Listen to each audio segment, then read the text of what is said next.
Hey Tech here. The Insta360 just announced the Ace Pro 2 action camera. The compact camera now has a larger screen on the flip that flips up to 180 degrees, where you could take selfies and other videos as well. And it will cost around $400.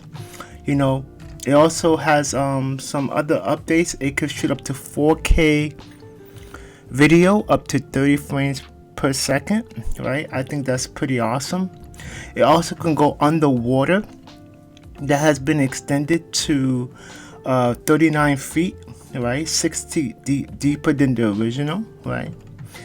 And it has some other features where it can shoot at night much better. The battery is longer, right? So it includes a battery of 1,800 milligram battery, right? So the battery will last longer than the original as well, you know. So I just wanted to share those specs with you. I hope that you have a good day.